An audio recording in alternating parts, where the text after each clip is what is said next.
Yes, senior political analyst Makireddy Purushottam Reddy గారు మనతో పాటు ఉన్నారు. ఆయనతో కొన్ని విషయాలు మాట్లాడదాం. సార్, ముఖ్యంగా జగన్మోహన్ రెడ్డి గారు ఆల్రెడీ అసెంబ్లీకి వచ్చారు. అండ్ అసెంబ్లీకి రావడం వెనుక చాలా పెద్ద చర్చ జరుగుతోంది, చాలామంది విశ్లేషిస్తూ ఉన్నారు. అయితే ఇలా అసెంబ్లీకి రావడం, వాళ్ళ మాటలు పట్టుకున్నట్టే కూటమి ప్రభుత్వం నుంచి వాళ్ళు చేస్తున్నటువంటి కామెంట్స్ కావచ్చు, మాటలు కావచ్చు, వీటన్నిటికీ ఫుల్ స్టాప్ పెట్టడానిక, అంటే ఒక రకంగా చెప్పాలంటే సెల్ఫ్ గోల్ చేసుకోవడానికి అసెంబ్లీకి వచ్చారా జగన్?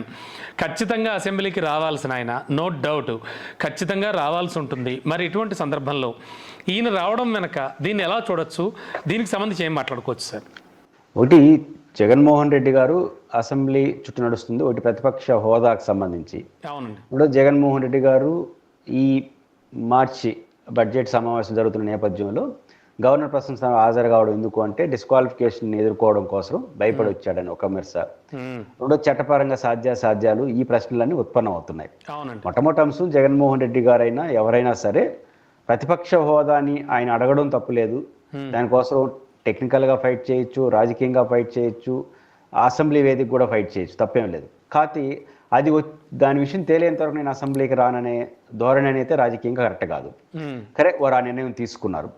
రెండో అంశం, జగన్మోహన్ రెడ్డి గారికి భయపడిపోయి ఏదైతే రఘురామకృష్ణరాజు గారు లాంటి వాళ్ళు రూల్ పొజిషన్ చెప్పారో 60 రోజులు ఆబ్సెంట్ అయితే డిస్క్వాలిఫై అయిపోతుంది, పులివెందుల ఎన్నికలు వస్తుంది అనేది మాట్లాడి దాన్ని భయపడి వచ్చేసాడు అనేది తప్పు. ఎందుకంటున్నానంటే 60 రోజులు 60 వర్కింగ్ డేస్ ఆబ్సెంట్ అయితే శాసన సభ్యత్వాన్ని రద్దు చేసే అధికారం స్పీకర్కి ఉంటుంది. అయితే జగన్మోహన్ రెడ్డి గారు దానికోసం మార్చి ఇప్పుడు జరుగుతున్న సమావేశానికి హాజరు కాలేదు. కారణం ఏంటంటే ఇప్పటివరకు ఈ అసెంబ్లీ ఏదైతే తెలుగుదేశం అధికారంకి వచ్చిందో ఆ అసెంబ్లీ ఏర్పడి ఇప్పటి వరకు జరిగిన ఆబ్సెంట్ ఎంత అంటే వైసీపీది 15 రోజులు కంటిన్యూగా 15 రోజులు మాత్రమే ఆబ్సెంట్ అయినారు. కాబట్టి ఇంకా ఈ సమావేశాలు మార్చి 21 వరకు అంటున్నారు. మొత్తం వర్కింగ్ డేస్ చూస్తే 20 రోజులు వస్తుంది. అంటే ఈ 20 రోజులు కూడా కంటిన్యూగా జగన్ ఆబ్సెంట్ అయితే 35 రోజులు ఆబ్సెంట్ అవుతుంది. మళ్ళీ జూన్లోనో ఒకసారి జరుగుతుంది, సెప్టెంబర్లో ఒకసారి జరుగుతుంది. ఆ రెండు కలుపుకుంటే 20 రోజులు జరిగితే ఎక్కువ జరగదు, అయితే రాదు. కాబట్టి 26 జరిగే బడ్జెట్ సమావేశాలకు కూడా ఎగ్గొడితే అప్పుడు డిస్క్వాలిఫికేషన్ సమస్య ముందుకు వస్తుంది.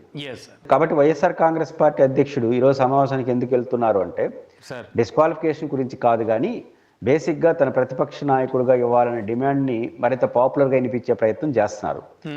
ఎందుకు అంటే మన చట్టం పరంగా లేకపోతే అసెంబ్లీ నిబంధనలు చూసినప్పుడు ఎక్కడ కూడా ప్రతిపక్ష నాయకుడికి సంబంధించి ఇంత పర్సంటేజ్ ఉండాలని ఎక్కడా లేదు.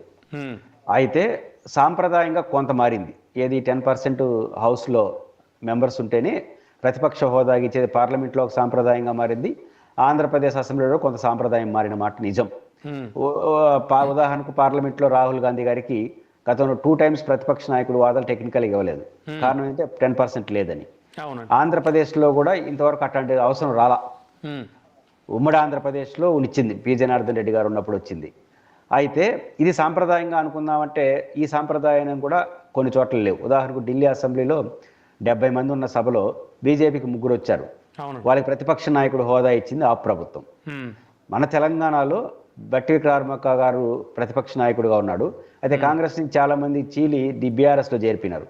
దాంతో వాళ్ళ సంఖ్య 6కు పడిపోయినప్పుడు సార్ తెలంగాణలో కూడా సేమ్ సిచ్యువేషన్ రన్ అవుతోంది. కేసీఆర్ గారిని అసెంబ్లీకి రమ్మంటారు, సీఎం రేవంత్ రెడ్డి గారు కానీ వీళ్ళంతా కూడాను. ఆయన అది వేరు, అసెంబ్లీకి రావడం వేరు, ప్రతిపక్ష నాయకుడు వేరు. కేసీఆర్ గారు టెక్నికల్ గా ప్రతిపక్ష నాయకుడు హోదా ఉంది.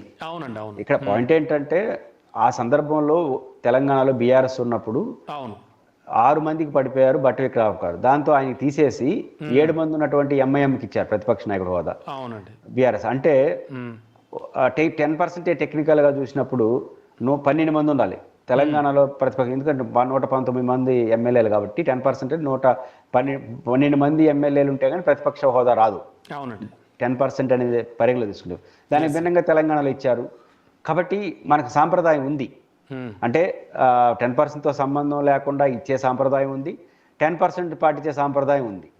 రూల్ పొజిషన్లో ఎక్కడ కూడా 10% ఉండాలని లేదు, కానీ అది అమలు చేస్తున్నారు. పాయింట్ ఏది లేదు అనడానికి ఉదాహరణ ఏంటంటే ఇప్పుడు హైకోర్టుకి జగన్ గారు వెళ్ళారు. వెళ్ళినప్పుడు హైకోర్టు అసెంబ్లీ కార్యాలయానికి నోటీస్ ఇచ్చింది. ఇప్పుడు బయట తెలుగుదేశం నాయకులు ఘంటాపదంగా చెప్తున్నది ఏంది, యాజ్ పర్ రూల్ ప్రకారం 10% లేదు కాబట్టి నీ లేక ఇవ్వము అని చెప్పారు. అవును. మరి హైకోర్టుకి ఆన్సర్ ఎందుకు చేయలేకపోతున్నారు? వాళ్ళు 10% పలానా రూల్ ప్రకారం లేదు కాబట్టి ఇవ్వలేకపోతున్నా అంటే చెయ్యాలి కదా, ఖచ్చితంగా చేయాల్సిన విషయం. ఎందుకు చేయలేదంటే రూల్ లేదు కాబట్టి చేయలేదు. మనం పబ్లిక్గా మీడియాతో మాట్లాడినంత ఈజీగా కోర్టుకు కూడా 10% లేదని చెప్పమంటే కుదరదు. లేకపోతే ఏ రూల్ ప్రకారం అడుగుతుంది కోర్టు, అవి ఇరుక్కుంటారు. అందువల్ల కోర్టుకి చెప్పకుండా వాయిదా వేస్తున్నారు. కాబట్టి 10% సాంప్రదాయం ఉంది, 10% లేకుండా కూడా ఇచ్చిన సాంప్రదాయం ఉంది.